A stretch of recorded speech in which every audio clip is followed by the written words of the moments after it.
प्रदान कले। आज ए दिन को देखा अनेक लोक इच्छा करथिले किंतु से माने जगत रु चली जाइछन्ते। अनेक लोक वर्तमान हॉस्पिटल रे एडमिट हेइछन्ते किंतु प्रभु आमान को माने सुनुथिलो गतकाली झिटिपिटी गोटे तरकारी पड़ जाइथिला सेटा जदि जानि न थांते खाई दीथिले आज से माने हॉस्पिटल रे पड़ी थांते कि कौन हो जाइथांता आमे जानि ना। किंतु प्रभु सुरक्षा दौचंते बंचाउचंते आउ देखाई दौचंते कि असुविधा अछि बोली करी केड़े विपद रु प्रभु आमको बंचाउचंते। तेणुकरी आमने प्रभु को धन्यवाद न दे करी आमे केबे मध्य रही पारवा नहीं।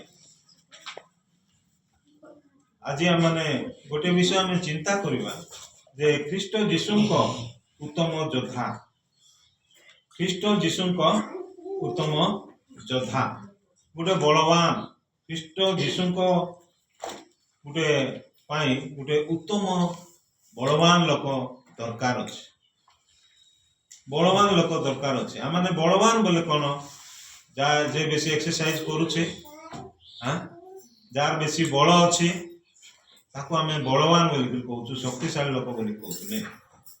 जे बेसी काम धाम करि पारबो आउ भल स्वास्थ्य रहइबो ताको आमे बलवान लोक बोली कहूछु। किंतु बाइबल रे बलवान के जेते बेले गिदियन को प्रभु कहले, गिदियन माने कोन करथिले ना से माने मिदियन मानकर संस्पर्श रे जेते बेले आसुथिले ये मिदियन माने कोन करथिले ये गिदियन लोक इस्राएल लोक मान को जाई करी तांको आक्रमण करूथिले। से माने जेते बेले धान मिंडाउथिले ए मिदियन लोक मन जाई करी धान को नहीं जाउथिले। ये मिदियन लोक मन कोन करूथिले गाय गोरु छेली मेंढा थिला से सब को मिदियन लोक मन नहीं जाउथिले। किंतु ये गिदियन गुटे लोक थिला जे कि भयालु लोक थिला, जे कि गुंपा भितरे नहीं करी गहम मलाउ थिला बोली करी लिखाई जायछि। एते डरना लोक एते भयभीत लोक प्रभु ताको कहले हे गिदियन हे महाविक्रमशाली लोक तमे एही बल रे जाय करी मिदियन मन को परास्त करो बोली करी प्रभु कहिले। प्रभु ए जगत रे अति न्यून लोक मान को महान करी अछंती। आमने जानुछु जे कि एस्टर रानी तार मां नहीं तार बापा नहीं तार से गोटे अनाथ झियो हेले मध्य कोन हैला से गोटे दिन रानी हेबा पई प्रभु ताक सक्षम कले। जे कि गोटे गाय चराइबा लोक, जे कि मेंढा गाय गोरु छेली मेंढा चराइबा लोक, जे कि दाऊद ताकू गोटे इस्राएल रो द्वितीय राजा हेबा पई प्रभु ताको सक्षम कले। अरे आमे देखुछु जे कि केउट माने जे कि माग धरुथिले, जे कि अज्ञानी लोक माने ताहांको प्रभु मनमित करी आज बाइबल रे सेमान को नाम उल्लेख करा जायछि। ए प्रकार प्रभु कोन करंती ना जे कि न्यून लोक मन को माने गुटे साधारण लोक मन को गुटे असाधारण व्यक्ति प्रभु करि दियंती। तो प्रभु को निकट रे शक्तिशाली लोक बोले से माने अटंती जे मन की प्रभु को ठारे विश्वास करचंती आ प्रभु ठारे रही करी बढुचंती। से माने दुर्बल लोक होई थाई पारंती, से माने रोगग्रस्त लोक होई पारंती, से माने अभाव रे थिबा लोक होई पारंती, से माने अज्ञानी होई थाई पारंती। किंतु प्रभु को दृष्टि रे जो माने प्रभु को ग्रहण करचंती से माने ज्ञानी, से माने बलवान लोक माने आउ से माने प्रभु उन्नत करी अछंती। तो से माने होचंती ख्रीष्टंकर गुटे उत्तम योद्धा, उत्तम बलवान लोक माने बोली आमे देखि पारुछु। आमने से अंश नहीं कि आमे गोटे देखिबा प्रभुकर वाक्य रो द्वितीय तिमोथी तार 2 पर्व तार 3 पद और 4 पद। द्वितीय तिमोथी 2 पर्व तार 3 और 4 पद ए प्रकार लिखा जाई अछि। द्वितीय तिमोथी 2:3 और 4 पद, ख्रीष्ट जीशुंकर जन उत्तम योद्धा परी मो सहित क्लेश सह्य कर। 4 पद, कौन से लोक ସୈନ୍ୟ କାର୍ଯ୍ୟ କରି ସଂସାରର ଅନ୍ୟ କାର୍ଯ୍ୟରେ ନିଜକୁ ଆବଦ୍ଧ କରେ ନାହିଁ, ଯେପରି ସୈନ୍ୟ ପଦରେ ନିଯୋଗ କର୍ତ୍ତାଙ୍କୁ ସେ ସନ୍ତୁଷ୍ଟ କରିପାରେ। ଲେଖା ହେଇଛି, ଖ୍ରୀଷ୍ଟ ଯୀଶୁଙ୍କର ଜଣେ ଉତ୍ତମ ଯୋଦ୍ଧା ପରି ମୋ ସହିତ କ୍ଲେଶ ସହ୍ୟ କର। ପ୍ରଭୁ ଯୀଶୁଙ୍କର ଜଣେ ଉତ୍ତମ ଯୋଦ୍ଧା ସେମାନେ ଯେଉଁମାନେ ପ୍ରଭୁଙ୍କ ସହିତ କ୍ଲେଶ ସହ୍ୟ କରୁଅଛନ୍ତି, ସେମାନଙ୍କୁ ଉତ୍ତମ ଯୋଦ୍ଧା ବୋଲି କୁହାଯାଉଛି। ଯଦି ଆମେ କ୍ଲେଶ ସହ୍ୟ କରିପାରୁନାହୁଁ, ଆମେ ଉତ୍ତମ ଯୋଦ୍ଧା ହେଇପାରିବା ନାହିଁ। ସେ କ୍ଲେଶ କଣ ହେଇପାରେ, ସେ ଦୁଃଖ କଣ ହେଇପାରେ, ସେ ସମସ୍ୟା କଣ ହେଇପାରେ? ଅନେକ ଲୋକ ପ୍ରଭୁଙ୍କ ପାଇଁ ଜଗତରେ ବ୍ୟବହାର ହଉଛନ୍ତି, ସେମାନଙ୍କୁ କଣ କରୁଛନ୍ତି ନା ହତ୍ୟା କରାଯାଉଛି। ପ୍ରଭୁଙ୍କ ପାଇଁ ଯେଉଁମାନେ କାର୍ଯ୍ୟ କରୁଛନ୍ତି, ସେମାନଙ୍କୁ ନିଜ ପରିବାର ମଧ୍ୟ ତାଙ୍କୁ ଘୃଣା କରୁଛି, ଆଉ ପରିବାର ଲୋକ ମଧ୍ୟ ତାଙ୍କୁ ବାହା କରିଦେଉଛନ୍ତି। ଆଉ ଅନେକ ଲୋକ ମଣ୍ଡଳୀ ମଧ୍ୟରେ ମଧ୍ୟ ଅନେକ ଲୋକ ସେମାନେ ନିନ୍ଦା ତାଡ଼ନା କରୁଅଛନ୍ତି ପ୍ରଭୁଙ୍କ ପାଇଁ। ଅନେକ ମଣ୍ଡଳୀରେ ହଉ, ଅନେକ ସମାଜରେ ହଉ, ଅନେକ ନିଜ ସମାଜ, ନିଜ ପରିବାରରେ, ଆଉ ବିଭିନ୍ନ ଜାଗାରେ ପ୍ରଭୁଙ୍କ ପାଇଁ ସେମାନେ କଷ୍ଟ ପାଉଛନ୍ତି। ଆମେ ଯଦି ଦେଖିବା 12ଟା ଶିଷ୍ୟ, ସେମାନଙ୍କୁ କି ପ୍ରକାର କ୍ଲେଶ ସହ୍ୟ କରିବା ପାଇଁ ପଡ଼ିଥିଲା। କେତେ ଲୋକକୁ କରତରେ କାଟିଛନ୍ତି, ଆଉ କେତେ ଲୋକ ତଳେ ମୁଣ୍ଡ ଉପରେ ଗଡ଼ କରି ତାଙ୍କୁ ମାରି ଦେଇଛନ୍ତି। କେତେ ଲୋକକୁ ତେଲରେ ଛାଣିଛନ୍ତି। ସେମାନେ ପ୍ରଭୁଙ୍କ ପାଇଁ କଣ କରୁଛନ୍ତି, କ୍ଲେଶ ସହ୍ୟ କରିଛନ୍ତି। ଆମେ ଯଦି ଦେଖିବା ପ୍ରଭୁଙ୍କର ଦାସ ଯେକି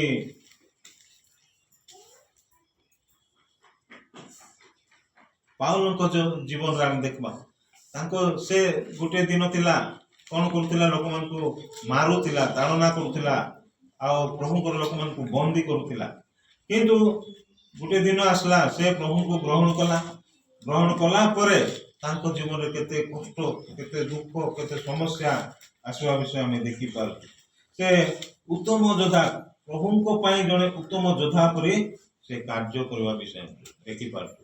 କ୍ଲେଶ ସହ୍ୟ କରିଛନ୍ତି, ଆଉ ଯେଉଁମାନେ କ୍ଲେଶ ସହ୍ୟ କରୁଛନ୍ତି ସେମାନେ ଉତ୍ତମ ଯୋଦ୍ଧା ଏ ଜଗତରେ। ଅନେକ ଲୋକ ନିଜର ସ୍ୱାମୀ, ନିଜ ସ୍ତ୍ରୀକୁ ଅନେକ କଥା କହିପାରେ। ଅନେକ ସ୍ତ୍ରୀ ମାନେ ସ୍ୱାମୀ ମାନଙ୍କୁ ଅନେକ ନିନ୍ଦା କଥା କହିପାରନ୍ତି, କିନ୍ତୁ ପ୍ରଭୁଙ୍କ ପାଇଁ ସେମାନେ ସହ୍ୟ କରି ଯଦି ଆଗକୁ ବଢିବେ, ସେମାନେ ପ୍ରକୃତରେ ଯୋଦ୍ଧା। ସେମାନେ ପ୍ରକୃତରେ ଯୋଦ୍ଧା। ଆମେ ଯଦି ସେଇ ଅପମାନକୁ, ନିନ୍ଦାକୁ, ଆଉ ସମସ୍ତ ପ୍ରକାର ତାଡ଼ନାକୁ ଯଦି ଆମେ ସହ୍ୟ କରିପାରିବା ନାହିଁ, ଆମେ ଯୋଦ୍ଧା ହେଇପାରିବା ନାହିଁ। ସେମାନେ ଯୋଦ୍ଧା ଯେଉଁମାନେ କି ଘଣ୍ଟା ଘଣ୍ଟା ଧରି ପ୍ରଭୁଙ୍କ ପାଇଁ ପ୍ରାର୍ଥନା କରୁଛନ୍ତି, ଅନେକ ଲୋକଙ୍କ ପାଇଁ ପ୍ରାର୍ଥନା କରୁଛନ୍ତି, ଆଉ ପ୍ରଭୁଙ୍କ ପାଇଁ ସେମାନେ ବ୍ୟବହାର ହେଉଛନ୍ତି, ଆଉ ସେମାନଙ୍କୁ ଉତ୍ତମ ଯୋଦ୍ଧା ବୋଲି କୁହାଯାଉଛି। ଆଉ ସେମାନେ ଉତ୍ତମ ଯୋଦ୍ଧା ଯେଉଁମାନେ କି ସବୁ ସହ୍ୟ କରି ସେ ପ୍ରେମରେ ଜୀବନ କାଟୁଛନ୍ତି, ଆଉ ସେମାନଙ୍କୁ କୁହାଯାଉଛି ଉତ୍ତମ ଯୋଦ୍ଧା ବୋଲିକରି, ଯେଉଁମାନେ କି ଅନ୍ୟମାନଙ୍କୁ କ୍ଷମା ଦେଉଛନ୍ତି। କ୍ଷମା ଦେବାଟା ଆଉ ନମ୍ର ହେବାଟା ସେଇଟା ଗୋଟେ ଦୁର୍ବଳ ବ୍ୟକ୍ତିର ପରିଚୟ ନୁହଁ। ସେଇଟା ଗୋଟେ ତଳେ ନ୍ୟୁନ ହେବା ବିଷୟ ନୁହଁ। ଯେଉଁମାନେ କ୍ଷମା ଦଉଛନ୍ତି, ଯେଉଁମାନେ ନମ୍ର ହଉଛନ୍ତି, ସେମାନେ ପ୍ରକୃତରେ ଯୋଦ୍ଧା। ସେମାନେ ପ୍ରକୃତରେ ଯୋଦ୍ଧା। ସେମାନେ ପ୍ରଭୁଙ୍କ ପାଇଁ କାର୍ଯ୍ୟ କରିପାରିବେ। ଆଉ ଆମେ ଯଦି ଅନ୍ୟମାନଙ୍କୁ କ୍ଷମା ଦେଇପାରୁନୁ, ଆମେ ପ୍ରକୃତରେ ଯୋଦ୍ଧା ନୁହଁ। ଆମେ ଯଦି ଅନ୍ୟମାନଙ୍କୁ ପ୍ରେମ କରିପାରୁନୁ, ଆମେ ପ୍ରକୃତରେ ଯୋଦ୍ଧା ନୁହଁ। ଆମେ ଯଦି ସବୁ ଧୈର୍ଯ୍ୟ ସହ୍ୟ କରିପାରୁନୁ, ଆମେ ପ୍ରକୃତରେ ଯୋଦ୍ଧା ନୁହଁ। ଆମେ ଯଦି ନମ୍ର ହଉନୁ, ଆମେ ଯଦି ବଶୀଭୂତ ହଉନୁ, ଆମେ ପ୍ରକୃତରେ ଯୋଦ୍ଧା ନୁହଁ। ଆମେ ପ୍ରଭୁଙ୍କ ପାଇଁ କେବେ ମଧ୍ୟ କ୍ଲେଶ ସହ୍ୟ କରିପାରିବୁ ନାହିଁ। ଯଦି ସେ ସବୁ ଆମେ କରିପାରୁନୁ, କ୍ଷମା ଦେବାର ଅଛି, ଆମେ ଅନ୍ୟମାନଙ୍କୁ ପ୍ରେମ କରିବାର ଅଛି, ଆମେ ସବୁ ସହ୍ୟ କରିବାର ଅଛି, ଆଉ ଆମେ ନମ୍ର ହେବାର ଅଛି। ନମ୍ରତା ଗୋଟେ ବଳବାନ ଲୋକର କାମ। ସେ ନମ୍ରତା ଯାହାର ପାଖେ ଅଛି, ସେ ପୃଥିବୀର ସବୁଠାରୁ ଶକ୍ତିଶାଳୀ ବ୍ୟକ୍ତି। ଆଉ ଆମେ ଦେଖୁଛୁ ଗଣନା ପୁସ୍ତକରେ ମଶା ହେଉଛନ୍ତି ପୃଥିବୀର ସମସ୍ତ ଲୋକଙ୍କ ଠାରୁ ନମ୍ରଶୀଳ ବ୍ୟକ୍ତି ଥିଲେ ବୋଲି ଆମେ ଦେଖିପାରୁ। କାହିଁକି ନା ତାଙ୍କ ଜୀବନରେ ଲକ୍ଷ ଲକ୍ଷ ଲୋକ ଆସି ତାଙ୍କୁ ବଚସା କରୁଛନ୍ତି, ତାଙ୍କ ବିରୁଦ୍ଧାଚରଣ କରୁଛନ୍ତି। ତମେ ଆମକୁ ମାରିବା ପାଇଁ ଆଜି ଆମକୁ ସେଇ ମିଶ ଦେଶରୁ ଏଇ କିଣା ଦେଶ ପଥରେ ଆଣିଲ, ଆମକୁ ସେଠି କଣ କବର ନଥିଲା? এই ପ୍ରାନ୍ତରରେ ଆସି ଆମକୁ ମାରିବା ପାଇଁ এই ପ୍ରାନ୍ତରରେ ଆମକୁ କବର ପାଇବା ପାଇଁ ତମେ ଏଇଠି ଆଣିଲ ବୋଲି ତାଙ୍କ ବିରୁଦ୍ଧରେ ବଚସା କରୁଛନ୍ତି, ତାଙ୍କର ବିରୁଦ୍ଧରେ ଯାଉଛନ୍ତି। ଅନେକ ଲୋକ ଗୋଟିଏ ପରେ ଗୋଟିଏ ତଥାପି ଧୈର୍ଯ୍ୟ ଧରି ସହ୍ୟ କରିବା ଲୋକ ଥିଲେ ମଶା। ତ ଆମଙ୍କ ଜୀବନରେ এই ପ୍ରକାର ଅନେକ ଦୁଃଖ ଆଇବ, ଅନେକ ସମସ୍ୟା ଆଇବ। ଯେଉଁମାନେ ସବୁକୁ ସହ୍ୟ କରନ୍ତି ସେମାନେ ଏକା ପ୍ରକୃତରେ ଉତ୍ତମ ଯୋଦ୍ଧା ବୋଲି କୁହାଯାଉଛି। ମୁଁ ଆପଣମାନଙ୍କୁ ଆଜି 4ଟା ବିଷୟ ମୁଁ କହିବା ପାଇଁ ଇଚ୍ଛା କରେ। 4ଟା ବିଷୟ ମୁଁ କହିବା ପାଇଁ ଇଚ୍ଛା କରେ ଯେଉଁମାନେ କି ଈଶ୍ୱରଙ୍କର ପ୍ରକୃତ ଯୋଦ୍ଧା। ପ୍ରଥମ ବିଷୟ ହେଉଛି ଯେ ସମର୍ପଣ, ଡେଡିକେଟେଡ ଲାଇଫ ଯେଉଁମାନେ କାଟନ୍ତି। ଦ୍ୱିତୀୟ ବିଷୟ ହେଉଛି ଯେଉଁମାନେ କି ଦୀର୍ଘସ୍ଥାୟୀ ଜୀବନ କାଟନ୍ତି ପ୍ରଭୁଙ୍କ ନିମନ୍ତେ। ଆଉ ତୃତୀୟ ବିଷୟ ହେଉଛି ଯେଉଁମାନେ କି ସ୍ୱେଚ୍ଛାକୃତ ଭାବରେ ଜୀବନ ଯାପନ କରନ୍ତି। ଆଉ ଚତୁର୍ଥ ବିଷୟ ହେଉଛି ଆନନ୍ଦ ସହିତ ସେମାନେ ଜୀବନ ଯାପନ କରନ୍ତି। এই 4ଟା ବିଷୟ ଯାହାର ଜୀବନରେ ଅଛି ସେ ହେଉଛନ୍ତି ପ୍ରକୃତ ଯୋଦ୍ଧା। ପ୍ରଥମ ବିଷୟ ହେଉଛି ସମର୍ପଣ, ସମର୍ପିତ ଜୀବନ, ଡେଡିକେଟେଡ ଲାଇଫ ଯେଉଁମାନେ କାଟନ୍ତି ପ୍ରଭୁଙ୍କ ପାଇଁ, ସେମାନେ ହେଉଛନ୍ତି ଏ ଜଗତରେ ପ୍ରକୃତରେ ଯୋଦ୍ଧା। ଆଉ ପ୍ରଭୁଙ୍କ ପାଇଁ ସବୁ ସେମାନେ ସହାୟ କରନ୍ତି। ଯେଉଁମାନେ ସମର୍ପଣ ଜୀବନ ନାହିଁ, ସମର୍ପିତ ଜୀବନ ନାହିଁ, ସେମାନେ କେବେ ମଧ୍ୟ ପ୍ରଭୁଙ୍କ ପାଇଁ ଠିଆ ହେଇପାରିବେ ନାହିଁ। ଗୋଟେ ପବନ ଆସିଲେ ମଧ୍ୟ ସେମାନେ ତଳେ ପଡ଼ିଯିବେ। ଆଜି ଆମେ ଏ 4ଟା ବିଷୟରେ ଟିକେ ଆଲୋଚନା କରିବା। ପ୍ରଥମ ରହୁଛି ସମର୍ପଣ ଜୀବନ, ଦ୍ୱିତୀୟ ରହୁଛି ଦୀର୍ଘସ୍ଥାୟୀ ଜୀବନ, ତୃତୀୟ ରହୁଛି ସ୍ୱେଚ୍ଛାକୃତ ଜୀବନ, ଆଉ ଚତୁର୍ଥ ରହୁଛି ଆନନ୍ଦମୟ ଜୀବନ। ଏ 4ଟା ଜୀବନକୁ ନେଇ ଆଜି ଆମେ ଅଳ୍ପ ସମୟ ଚିନ୍ତା କରିବା। ଯେତେବେଳେ ଆମେ ଦେଖୁଛୁ ଡେଡିକେଟେଡ ସମର୍ପଣ, ସମର୍ପଣ ଆମେ କେତେବେଳେ ହେବା? ସମର୍ପଣ ଯଦି ଜୀବନ କାଟୁଛୁ ତାହେଲେ ଆମେ ପ୍ରକୃତରେ ପ୍ରଭୁଙ୍କ ପାଇଁ କଣ ହଉଛୁ? ଗୋଟେ ଉତ୍ତମ ଯୋଦ୍ଧା ଭାବରେ ଆମେ ବ୍ୟବହାର ହେଇପାରିବା। ଯେତେବେଳେ ମୁଁ କାଲି ଚିନ୍ତା କରୁଥିଲି, ଯେତେବେଳେ ଝିଅ ବାହାଘର ହଉଛି ସେତେବେଳେ ମା ବାପା କଣ କରୁଛନ୍ତି? ପୁଅକୁ ସମର୍ପଣ କରୁଛନ୍ତି, ଆଜିଠାରୁ ତୋର ହେଇଗଲା ଝିଅ। ହେଲେ ଜୀବନ ସାରା ପାଇଁ ସେ ଏବେ କଣ କରିବ? ସ୍ୱାମୀର ଅଧୀନରେ ରହିବ, ସ୍ୱାମୀ ସହିତ ମିଶିକିରି ରହିବ। ଆଉ ସେମାନେ ଏକ ହୋଇଯାଇଛନ୍ତି, ସ୍ୱାମୀ ସ୍ତ୍ରୀ ଏକ ହୋଇଯାଇଛନ୍ତି, ସେମାନେ ଅଲଗା ନାହିଁ। ସେମାନେ ନିଜ ନିଜକୁ ସମର୍ପଣ କରୁଛନ୍ତି। ସ୍ୱାମୀ ସ୍ତ୍ରୀ ଠାରେ ସମର୍ପଣ କରୁଛନ୍ତି, ଆଉ ସ୍ତ୍ରୀ ସ୍ୱାମୀ ଠାରେ ସମର୍ପଣ ହେଇଯାଉଛନ୍ତି। ସେମାନେ ଆଉ ଅଲଗା ନାହିଁ, ସେମାନେ ବିଭିନ୍ନ ନୁହନ୍ତି, ସେମାନେ ଏକ ହୋଇଯାଇଛନ୍ତି।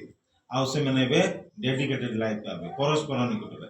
ଦୁଃଖ ଆସୁ, ସୁଖ ଆସୁ, କଷ୍ଟ ଆସୁ।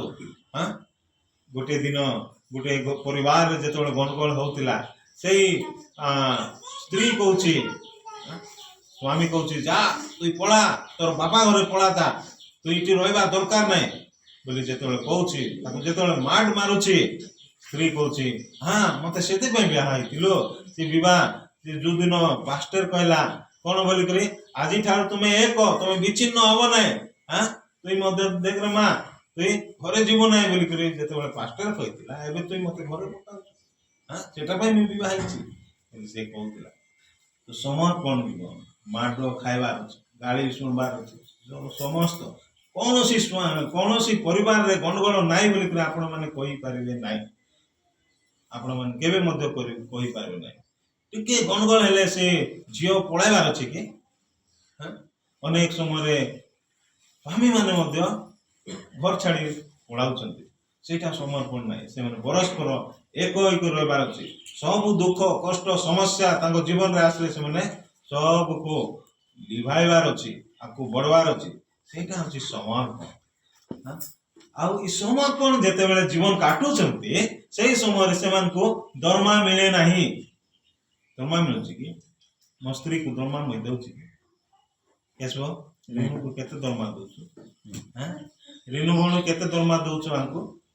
स्वामी स्त्री आम जिते हूँ डेडिकेटेड लाइफ आम काटुचु कौन सी दरमा मिले ना हमको कि हमको पैसा देवे ना आम प्रभु डेडिकेटेड होचु हमको पैसा दरकार कि पैसा हेले एका मुई किस करबी प्रभु व्यवहार हेबी दरमा मिलले एका मुई प्रभु व्यवहार हेबी नहले नाई ने गत दिन मान चिंता करते ये छात आम केते लोक को अप्लाई करथिलु से माने विभिन्न विषय विभिन्न कथा कहले ता बोले आम प्रभु को छाड़ देबार अछि कि मनली छाड़ देबार अछि कि न मिलले नाई आम प्रभु पाके जेतेबेले संलग्न हेचु प्रभु जगाइबे तांकर समय रे आमे सेति पय आमे समर्पण हेचु आमे समर्पण भाव रे आमे प्रभु को पय गुटे उत्तम योद्धा परि आमे आको बरबार अछि गुटे योद्धा परि आमे आको बरबार अछि ताहेले आमे प्रभु को पय सहयोग करी पारिबु बोले आमे देखि पारु आमे केतना वाक्य हम देखबा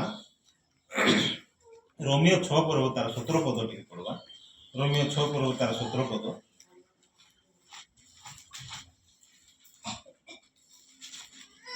ए प्रकार लेखा जाए रोमियो 6:17 पद किंतु ईश्वरंकर धन्यवाद हो जे तुम माने जे जो माने कि पूर्वरे पापर दास थिल एबे जो शिक्षार आदर्श निकट समर्पित होइछ हृदय सह सेतिर आज्ञाबह होइछ लेखा आइछि किंतु ईश्वरंकर धन्यवाद हो जे तुम माने जो माने कि पूर्वरे पापर दास थिल गोटे दिन आम समस्ते पापर दास थिलु सर्वेंट ऑफ शैतान शैतान रो दास थिलु किंतु प्रभुंकर दास दासी हेचु ने देखाइछि पूर्वरे कहार दास थिलु आमे पापर दास पापर रो शैतान रो दास थिलु एबे जो शिक्षार आदर्श निकट समर्पित होइछ आज आमे समर्पण हेचु काठारे समर्पण हेचु प्रभुंक ठारे समर्पण हेचु ना प्रभु ठारे जेतेबेले समर्पण हेचु हृदय सहित सेतिर आज्ञाबह होइछ आमे ताहांकर आज्ञाबह हेबा आमे ताहांकर कथा मानबा जेतेबेले आमे सरेंडर लाइफ काटिछु जे सेतेबेले आमे जोटा कहले आमे सीटा मानबार अछि सीटा होछि समर्पण लाइफ गोटे दिन जेतेबेले जर्मन एवं जर्मन आउ हमरो गोटे जर्मन सहित गोटे युद्ध चली जर्मन सैन्य गोटे कौन कर से जेतेबेले तांकर शत्रु माने आसिक तांको आक्रमण करूचंती सेही समय रे सेही शत्रु तळे पड़ीगला जेतेबेले पड़ीगला ये जर्मन रो गोटे सैन्य कौन करछि ताकू उठाउछि ताकू उठाइला परे ताकू तांकर कैंप को नहीं जाउछि तांकर कैंप को नहीं जाउछि आउ सेतेबेले से आउ बंदूक धरी से तांकर विरुद्धा शत्रु मान से आघात करि पारबे नै से पूरा सरेंडर हो जाय पूरा सरेंडर हो जाय समर्पण हो जाय तार अर्थ से माने जहा कहले से सैन्य सीटा मानिबो काहे कि बोले ता पाखरे बळ नाही ता पाखरे शक्ति नाही काहे से धरा पड़िछि जेतेबेले गुटे चोर को जेतेबेले गुटे गुंडागिरी लोक को जेतेबेले पुलिस धरिबो सेतेबेले से सरेंडर से सेतेबेले हाथ टेकी सरेंडर हो जवार समर्पण ता तो पुलिस तांको जहा भी करि पारबो पुलिस तांको जहा भी करि पारबो हम सरेंडर हो जवा प्रभु को निकट आज्ञाबह हेबा प्रभु हमको जोटा कथा कहउचंते हम सीटा मानबार अछि सेटा अछि प्रकृत रे हमने प्रभु को पई उत्तम योद्धा भाव रे हमने व्यवहार हे परबा आ तांको पई हमने समस्त क्लेश सहय करि पारिबा आ जेते दुख कष्ट आले मते हम पछबो फटिबा नै लेखा आइछि गुटे कृषक कोन करे जेते कष्ट आले मते से जदी हल करबा पई जीवन नै तापरे से शस्य पाई परिबो नै गुटे सैन्य जदी सैनिक भाव रे कार्य करूछि से जेते कष्ट आले मते से पछबो देखबो नै काहे से आकु बढ़वार अछि आमे आज सैन्य समस्त योद्धा आइछु तेणु करी आमने समर्पित जीवन काटवार अछि समर्पित जीवन काटवार अछि तार अर्थ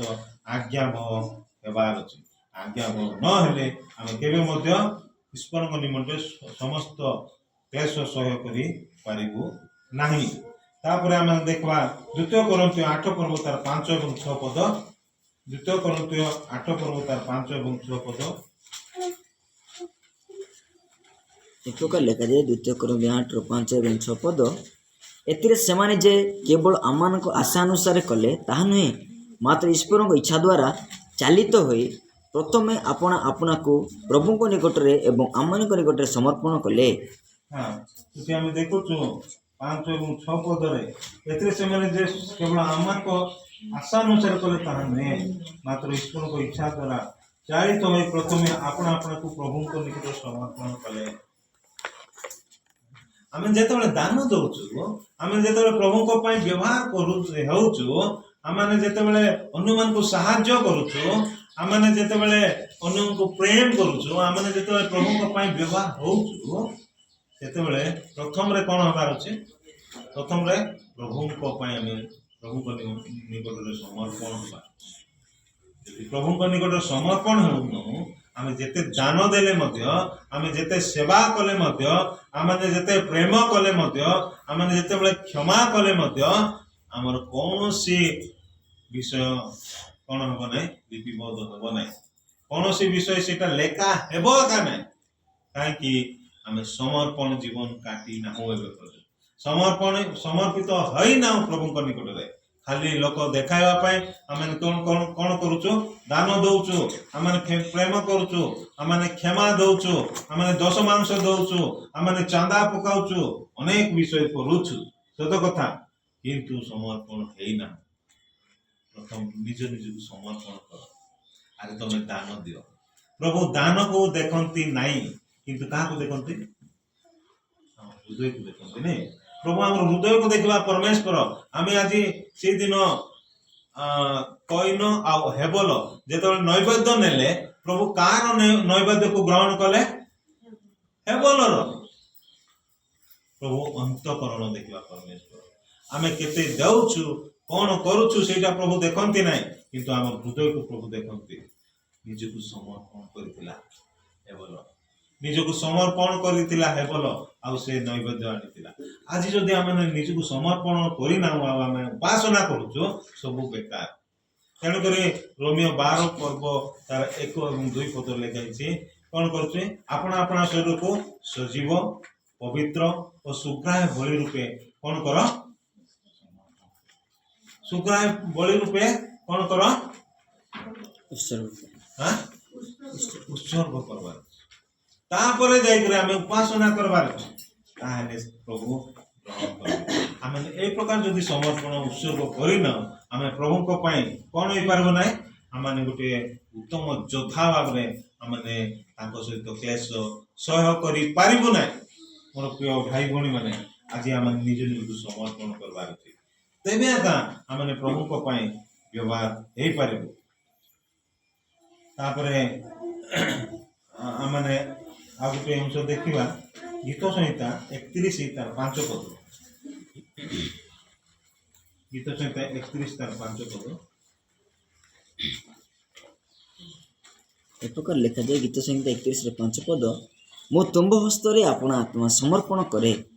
ହେ ସଦାପ୍ରଭୁ, ସତ୍ୟମୟ ପରମେଶ୍ୱର, ତୁମେ ମୋତେ ମୁକ୍ତ କରିଅଛ। ପ୍ରଭୁଙ୍କ ନିକଟରେ ଆମେ ସମର୍ପଣ ହେବାର ଅଛି। କାହିଁକି ଆମେ ସମର୍ପଣ ହେବା? ପ୍ରଭୁ ଆମକୁ ମୁକ୍ତ କରିଅଛନ୍ତି। ପ୍ରଭୁ ଆମକୁ ମୁକ୍ତ କରିଅଛନ୍ତି। କୋଉଠୁ ମୁକ୍ତ କରିଅଛନ୍ତି? ପାପରୁ ମୁକ୍ତ କରିଅଛନ୍ତି। ପାପର ଦାସତ୍ୱ ବନ୍ଧନରୁ ଆମକୁ ମୁକ୍ତ କରିଅଛନ୍ତି। ସେଥିପାଇଁ ଆମେ କ'ଣ ହେବାର ଅଛି? ପ୍ରଭୁଙ୍କ ନିକଟରେ ସମର୍ପଣ ହେବାର ଅଛି। ଆମେ ଯଦି ସମର୍ପଣ ହେବା ନାହିଁ, ତାହେଲେ ଏବେ ପର୍ଯ୍ୟନ୍ତ ଆମେ ପାପର ଦାସରେ ଅଛୁ। ଆମେ ଏବେ ପର୍ଯ୍ୟନ୍ତ ଆମର ଆଜ୍ଞା ବହ ହୋଇନାହୁଁ। ଆମେ ସମର୍ପଣ ହେବା, ଆଜ୍ଞା ବହ ହେବା ପାଇଁ। ଆମେ ସମର୍ପଣ ହେବା, ଯେହେତୁ ମୁକ୍ତି ପାଇଛୁ, ଆମେ ମୁକ୍ତି ପାଇଛୁ, ସେଥିପାଇଁ ଆମେ ସମର୍ପଣ ହେବା। ଆଉ ଗୋଟେ ଉତ୍ତମ ଯୋଦ୍ଧା ଭାବରେ ଆମେ ବ୍ୟବହାର ହେବାର ଅଛି। ତାପରେ ସେ 37 ତାର 5 ପଦ, ଗୀତ ସଂହିତା 37:5।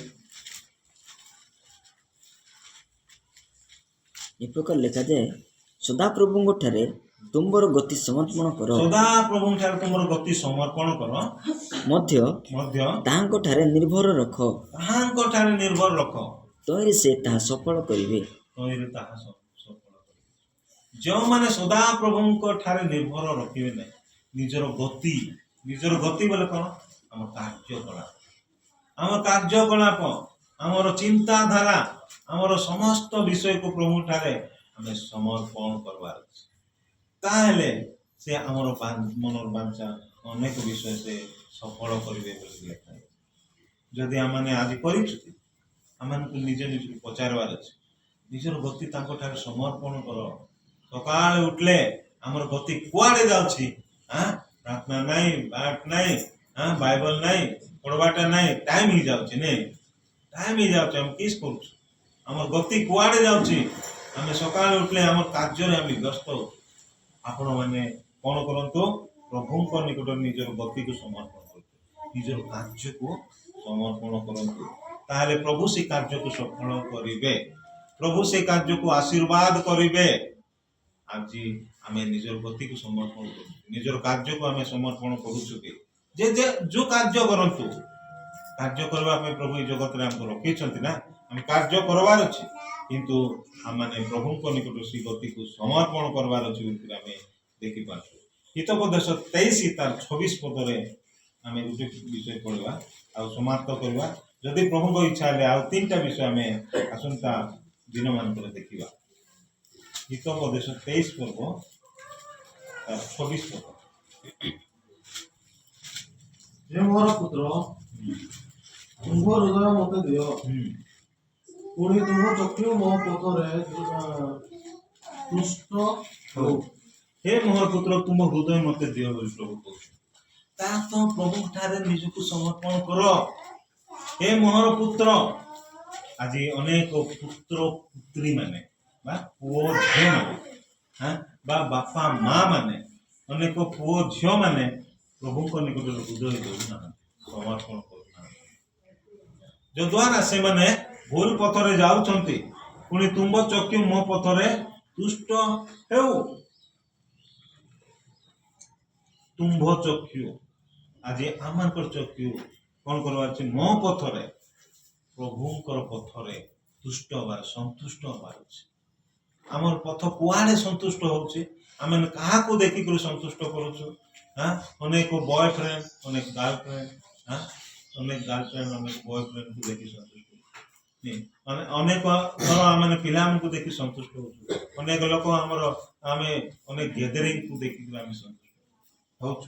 କିନ୍ତୁ ପ୍ରଭୁ ଆମକୁ କହୁଛନ୍ତି, ହେ ମୋର ପୁତ୍ର, ତୁମ ହୃଦୟ ମତେ ଦିଅ, ଅର୍ଥାତ୍ ନିଜକୁ ପ୍ରଭୁଠାରେ ସମର୍ପଣ କରିବାର ଅଛି। ପୁଣି ତୁମ୍ଭ ଚକ୍ଷୁ ମୋ ପଥରେ ତୁଷ୍ଟ ହଉ। ଆଉ ପ୍ରଭୁଙ୍କର, ଆମର ଚକ୍ଷୁ ପ୍ରଭୁଙ୍କର ପଥରେ ତୁଷ୍ଟ ହବାର ଅଛି, ସନ୍ତୁଷ୍ଟ ହବାର ଅଛି। ତାହେଲେ ଆମେ ପ୍ରଭୁଙ୍କ ପାଇଁ ଗୋଟେ ଉତ୍ତମ ଯୋଦ୍ଧା ଭାବରେ ଆମେ କାର୍ଯ୍ୟ କରିପାରିବା। ପ୍ରଭୁଙ୍କ ପାଇଁ ଆମେ ସମସ୍ତ ବିଷୟ କ୍ଲେଶ ସହ କରିପାରିବା।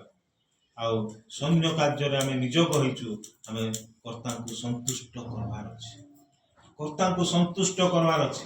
ଆମେ ଯେତେବେଳେ ପ୍ରଭୁଙ୍କର ସନ୍ତାନ ସନ୍ତତି ହେଇଛୁ, ଆମେ ପ୍ରଭୁଙ୍କୁ ସନ୍ତୁଷ୍ଟ କେମିତି କରିବା? ଆମେ ତାଙ୍କର ଆଜ୍ଞା ବହିବାର ଅଛି, ଆମେ ନିଜକୁ ପ୍ରଭୁଠାରୁ ସମର୍ପଣ କରିବାର ଅଛି। ତାହେଲେ ପ୍ରଭୁ ସନ୍ତୁଷ୍ଟ ହେବେ ବୋଲି ଆମେ ଦେଖିପାରୁଛୁ। ତ ଏଇ ଛୋଟ ଚିନ୍ତାଧାରାରେ ଆଜି ଆମେ ଏଇଠି ବନ୍ଦ କରିବା। ପ୍ରଥମରେ ଆମେ ତାଙ୍କୁ ସମର୍ପଣ କରିବା। ସମର୍ପଣ ନ କଲେ ଆମେ କେବେ ମଧ୍ୟ ପ୍ରଭୁଙ୍କୁ ସନ୍ତୁଷ୍ଟ କରିପାରିବା ନାହିଁ। ସମର୍ପଣ କଲେ ସେ ଆମକୁ ସମସ୍ତ ଶକ୍ତି ବଳ ଦେବେ, ଆଉ ଆମେ ତାଙ୍କ ପାଇଁ ବ୍ୟବହାର ହେଇପାରିବା। ତ ପ୍ରଭୁ ଆମକୁ ଅନୁଗ୍ରହ କରନ୍ତୁ, ଆମେ ଉତ୍ତମ ଯୋଦ୍ଧା ଭାବରେ ତାଙ୍କ ସହିତ, ଖ୍ରୀଷ୍ଟଙ୍କ ସହିତ କ୍ଲେଶ ସହ୍ୟ କରିବା ପାଇଁ ନିଜକୁ ସମର୍ପଣ କରିବା। ପ୍ରଭୁ ଏହା ହେବା ପାଇଁ ପ୍ରତ୍ୟେକଙ୍କୁ ଅନୁଗ୍ରହ ଆଶୀର୍ବାଦ